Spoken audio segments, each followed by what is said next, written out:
Hello दोस्तों, welcome to e exam alert transcription number 527 840 words. Get ready, start. Sir, there are 3 factors connected with industrial relations. Firstly, sir, the management and officers should know the norms of industrial relations. I do not find any training program for training how to deal with the staff or how to deal with problems expeditiously. If they do not change their outlook, if they do not attend to the grievances in time, they will ultimately accumulate and create a grave crisis, and we shall again be falling in some trap, and strikes will become an annual feature, or there will be strikes many times. Secondly, sir, there are large number of unions.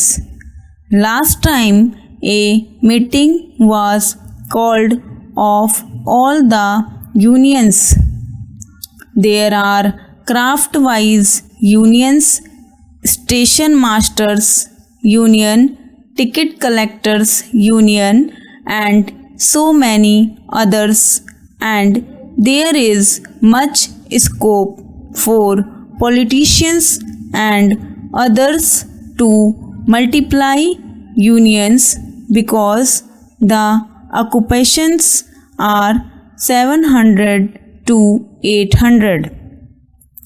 There are only 2 federations. The railways have not taken steps to eliminate multiplicity of unions.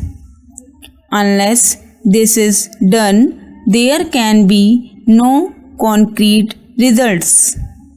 In order to make collective bargaining successful, I feel that the policy of industrial relations and industry-wise unions should extend to this.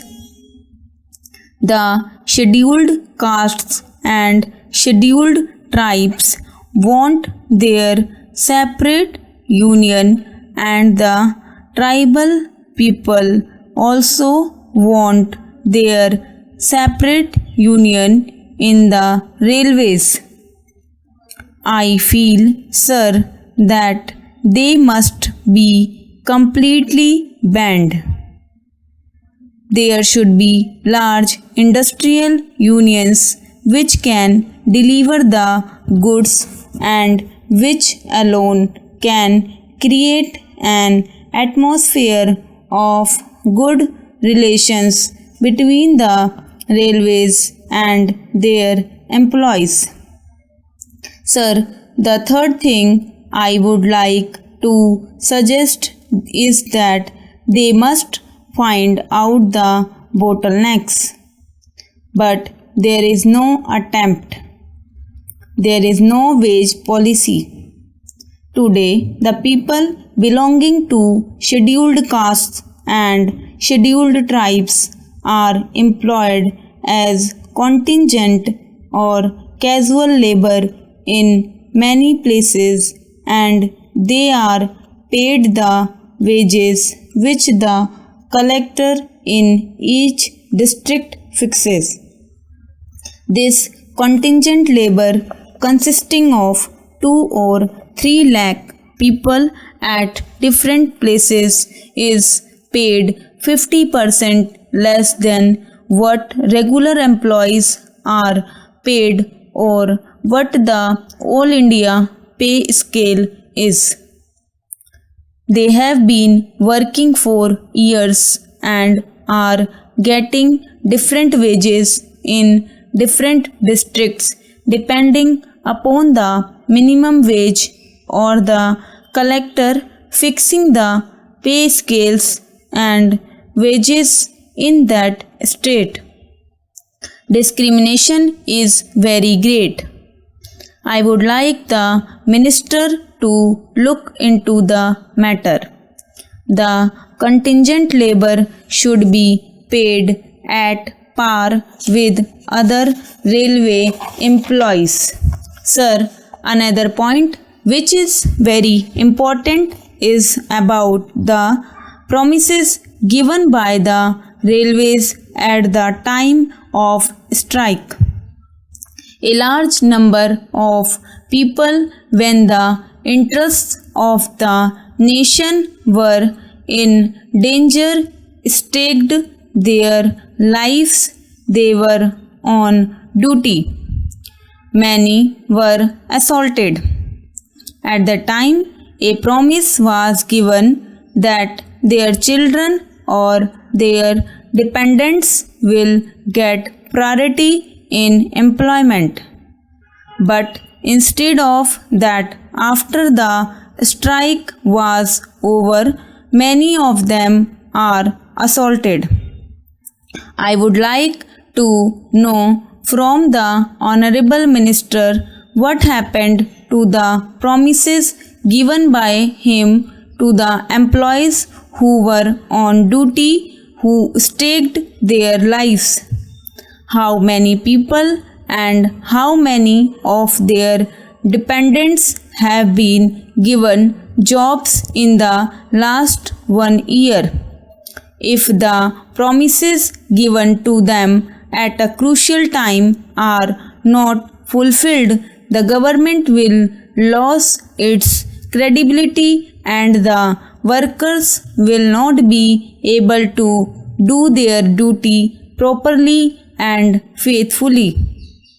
I would like to say two other things for the sake of good and happy industrial relations. Bossism must go.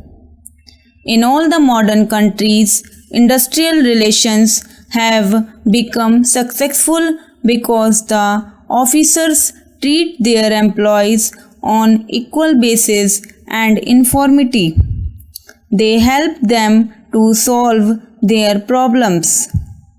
Therefore, the attitude of the officers in the railway administration will go a long way in improving the industrial relations in this vital sector of economy.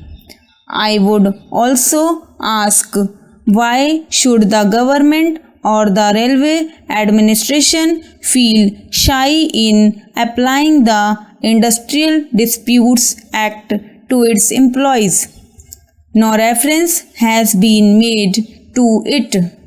Not a single question is referred for adjudication to the Industrial Tribunal or any machinery under the industrial law. Railways being the biggest transport industry, they should accept as a norm of industrial relations that their problems will also be referred to adjudication machinery available in our country. Small things like termination or suspension may not be very big or important from the railway administration point of view, but it is of vital importance to the individual employee who is suspended for months and years together and does not get any redress. He has to rely upon the mercy of the deciding authorities. It may take 1 or 2 years. In the state from which I come, under the Bombay Industrial Relations Act, if a man is terminated from service or dismissed, he can go to the labor court and his grievance can be looked into within 3 months. If it is found that he has been wrongly dismissed, he can be reinstated. This is a great deterrent for officers acting arbitrarily. I therefore suggest that norms must be laid down for industrial relations.